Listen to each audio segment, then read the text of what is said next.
नमस्कार दोस्तों, आज की कहानी है सोने का थाल। एक नगर में भगवान शिव का एक भव्य मंदिर था, जहां हर वर्ष दूर दूर से भक्तजन शिव जी के दर्शन के लिए आते रहते थे। श्रावण का महीना था।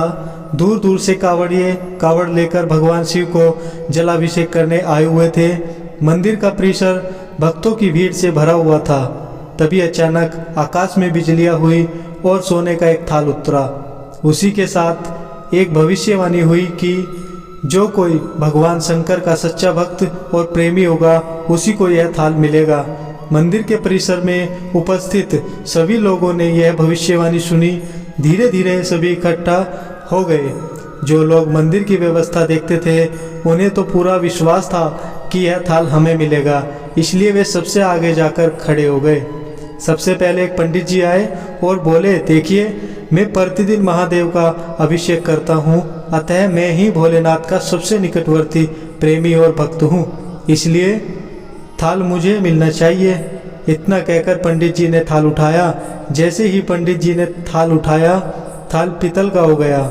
यह देखकर पंडित जी बड़े लज्जित हुए। उन्होंने थाल यथास्थान पर रखा और वहाँ से निकल गए।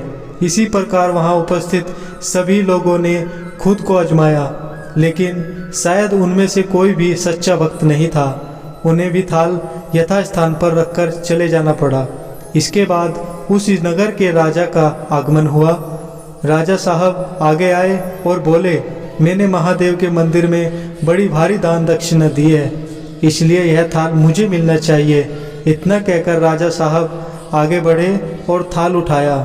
जैसे ही राजा ने थाल उठाया, थाल तांबे का हो गया।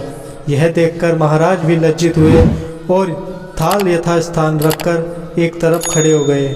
लेकिन किसी के हाथ में कुछ और किसी के हाथ में कुछ हो गया, लेकिन सोने का नहीं रहा।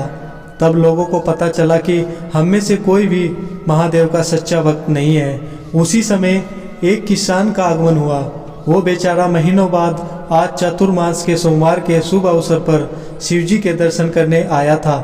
गरीबी और गृहस्थी के बोझ दले दबा दिन रात खेतों में मेहनत मजदूरी करके अपना और अपने परिवार का गुजारा करता था। अभी रास्ते में आ ही रहा था कि कोई भिखारी मिल गया और कुछ खाने को मांगने लगा। इस किसान को दया आ गई। अपने खाने के लिए जो खाना लाया था, वो उसने उस भिखारी को दे दिया। थाल के बारे में इसने भी सुना था, लेकिन इसने उस ओर कोई ध्यान ही नहीं दिया था। सीधा मंदिर में गया और महादेव का पूजन करके बाहर आ गया। परिक्रमा करके जाने को हुआ, तभी पीछे से एक व्यक्ति बोला, भाई, तुम भी थाल को उठाकर देख लो, हो सकता है तुम ही वह सच्चे भक्त हो जिसके लिए यह थाल आया है। किसान को लगा वह व्यक्ति उसका मजाक बना रहा है।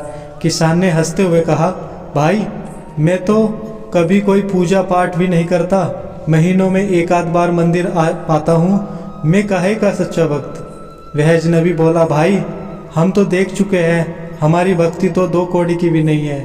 अब तुम भी अपना हाथ लगाकर देख लो, सोने का थाल मिले न मिले, किंतु पता चल जाएगा कि तुम्हारी भक्ति में कितनी सच्चाई है। लोगों के बहुत आग्रह करने पर आखिर उस भोले भाले किसान ने जाकर थाल उठा ही लिया। जैसे ही उसने थाल उठाया, लोगों के आश्चर्य का ठिकाना नहीं रहा। सोने का थाल रोशनी से चमचमाने लगा। यह देख सब लोगों में खुशियों की लहर दौड़ गई।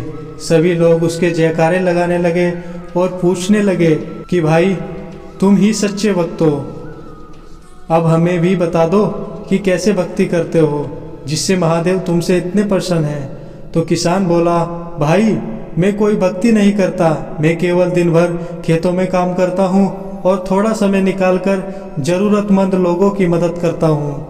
इसके अलावा मैं कोई विशेष कार्य नहीं करता।